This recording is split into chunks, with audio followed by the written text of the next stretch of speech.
ഞങ്ങൾ ഒരു 10-30 വർഷം ദുബായിലായിരുന്നു. അവിടെ നിന്ന് ഞങ്ങൾ റിട്ടയർമെൻ്റ് ആയിട്ട് തിരിച്ച് നാട്ടിലേക്ക് വന്നപ്പോൾ എവിടെയാ വീട് എടുക്കേണ്ടതെന്നിങ്ങനെ ആലോചിച്ചിരിക്കുമ്പോഴാണ് ഇത് ഞങ്ങൾ ഓൾറെഡി പണിതിട്ടുണ്ടായിരുന്നു ഇവിടെയുള്ള വീട്. അപ്പോൾ ഞങ്ങൾക്കൊരു സെക്കൻഡ് ഹോം ഒരു ആശയം വന്നു. കാരണം തൃപ്പൂണിത്തുറയിൽ പണ്ട് തൊട്ടേ ഒരു ആഗ്രഹമായിരുന്നു ഒരു വീട് വേണമെന്ന്. അങ്ങനെ ഞങ്ങൾ തൃപ്പൂണിത്തുറ പൂർണ്ണത്രേശ്വര അമ്പലത്തിൽ പോയിട്ട് പുറത്ത് വരുമ്പോൾ ഈ സിദ്ധി ഹോംസിൻ്റെ ഒരു അഡ്വർടൈസ്മെൻറ്റ് കാണാനിടയായി. അപ്പോൾ എന്തുകൊണ്ട് അത് എടുത്തുകൂടാന്നുള്ളൊരു ചെറിയൊരു തോന്നൽ വന്നു. ഞാൻ അതിൻ്റെ ഇടയ്ക്ക് ഒരു LLB ഡിഗ്രിയും എടുക്കാൻ ക്ലാസ്സിൽ ജോയിൻ ചെയ്തു. ആ ഒരു ബിൽഡിംഗ് സൗകര്യമായിട്ട് തോന്നി. അപ്പോൾ അവിടെ നിന്ന് പോയി വരാനൊക്കെ വളരെ എളുപ്പമായിരുന്നു. പിന്നെ മെട്രോ ഒക്കെ ജസ്റ്റ് സ്റ്റാർട്ട് ചെയ്യുന്ന സമയമായിരുന്നു. അങ്ങനെ ഞങ്ങൾക്കൊരു നല്ലൊരു അപ്രോച്ച് അവിടെ നിന്ന് കിട്ടി. പേയ്മെൻറ്റ് കളക്ട് ചെയ്യാൻ വന്നപ്പോൾ ഞങ്ങളുടെ ഈ സ്ഥലം കണ്ടു.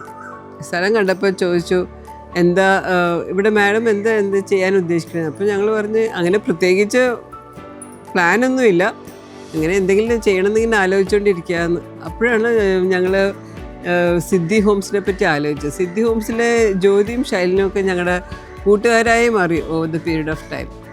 അങ്ങനെ അപ്പം ഞാനിതൊന്ന് സജസ്റ്റ് ചെയ്തു, അവർ വന്ന് ഇവിടെ നോക്കിയാൽ എങ്ങനെയായിരിക്കും. കാരണം അവരുടെ കൺസ്ട്രക്ഷൻ ബാക്ക്ഗ്രൗണ്ട് വളരെ നല്ലതാണ്. അതുമാത്രമല്ല, ഞങ്ങളുടെ വീട് തൃപ്പൂണിത്തുറയിൽ വെച്ച് ഞങ്ങളെടുത്തത് ശ്രീകലയിലാണ് സിദ്ധി ഹോംസിൻ്റെ. അതും വളരെ നല്ലതായിട്ട് തന്നെയാണ് തോന്നിയത്. അപ്പോൾ എൻ്റെ സിബ്ലിങ്സിനോട് പറഞ്ഞപ്പോൾ അവർ പറഞ്ഞു നമുക്ക് ആലോചിക്കാമെന്ന് പറഞ്ഞു. അങ്ങനെയാണ് ഇവിടെ ഒരു പ്രോജക്റ്റ് ചെയ്യാമെന്നുള്ള ഒരു ആശയം ഉടലെടുത്തത്. അത് കഴിഞ്ഞ് പിന്നെ ഞങ്ങൾ സിദ്ധി ഹോംസിലെ ഷൈലിനോടും ജ്യോതിക്കും അത് അവതരിപ്പിച്ചു.